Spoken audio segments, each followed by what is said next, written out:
I'm sorry, Janine. Tama ba? Janice? Janine. I'm sorry, Janine, ha?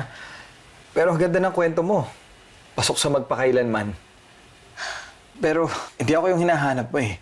Wala talaga akong kilalang Eunice. Magkaklase daw po kayo sa ARC 101 nung freshman. Doon daw po kayo nagkakilala nung pinahiram mo po yung notes sa kanya kasi lagi siyang absent, lagi siyang sumasama sa student movements. Simula nun, lagi na daw kayo magkasama. Pag may climb siya sa mountaineering club nila, hindi na daw po kayo mapaghiwalay. She said that you were the love of her life. Imposibleng sinabi niya yan. Eh di sana, nung umamin ako sa kanya nung nararamdaman ko, sana naging kami. So, kilala mo si Mami. Yes. Oo, kilala ko siya. Pero how can I be sure na ako nga yung tatay mo?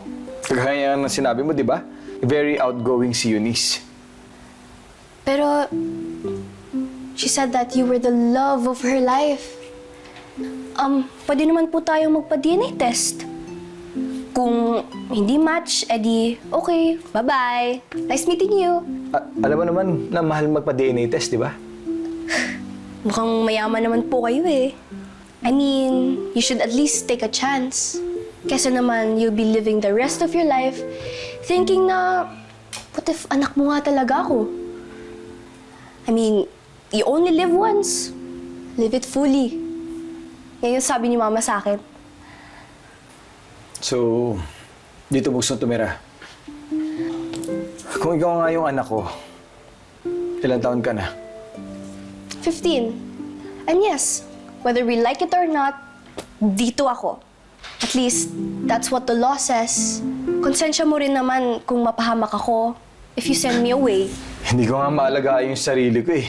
Mag-aalaga pa ako ng iba. Di naman natin kailangan alagaan yung isa't isa. I mean, we can just coexist as a father and daughter. You sound like... You?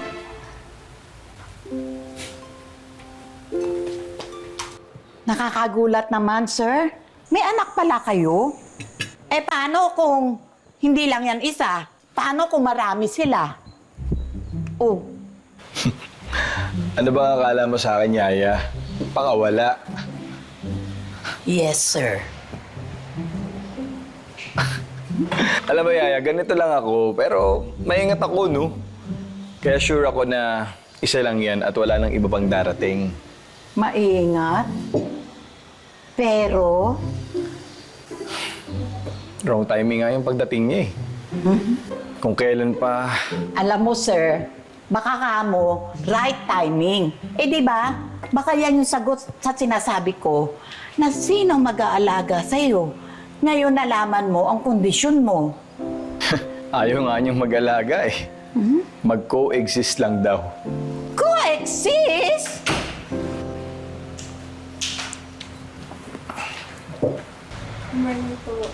Good morning, Iha. Ako nga pala si Yaya Mila. Ako yung katulong ng Sir Colin dito sa bahay. Almusal ka na. Ay, hindi po. Hindi po ako nag-almusal. Kasi recent study shows that hindi po talaga healthy kung kumain agad sa umaga. It spikes up your insulin. Tsaka isa pa po, dapat mag-ketosis muna bago mag-first meal. Para healthy. Para humaba yung buhay. Dami mo naman sinasabi. You could just say no. Sayang naman po yung kaalaman ko if hindi ko ma-share, di ba?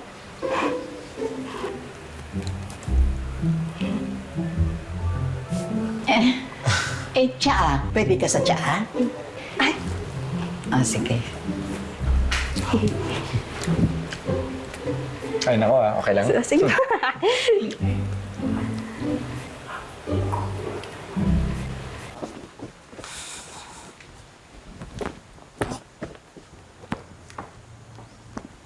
Hoy, Ay, anong ginagawa mo? Ako na dyan, oy. Ay, hindi po, hindi po. Hindi po kasi ako sanay nang walang ginagawa. Tsaka sabi ni Mami, pag hindi daw nagkikilos, magkakasakit raw yung katawan pag lagi nakaupo ng buong magdamag. Kaya pala, matanda na ako pero wala pa akong sakit. True. Kaya, tinan mo, ang sexy mo talaga, oh. Parang, gano'n na, sexy mo talaga. Talaga ba? Oo. Ay, yung bola Sobrang ko. sexy. True kaya, oh, tinan mo, may shape. Oh, talikod. Dami mo siguro I'm leaving manlili. for work. Ay, ay, para saan po yan? Alawas mo. Summer vacation po. Well, pwede mong gawin kung anong gusto mong gawin. Pwede kang mag-shopping or you can go out with your friends. Ay, wala po ako masyadong kaibigan eh. Tsaka hindi po ako masyadong nagsha-shopping. So, paano ko mapapakita sa'yo na I'm a good father? Ito lang kasi yung alam kong paraan eh. Yung bigyan ka ng allowance.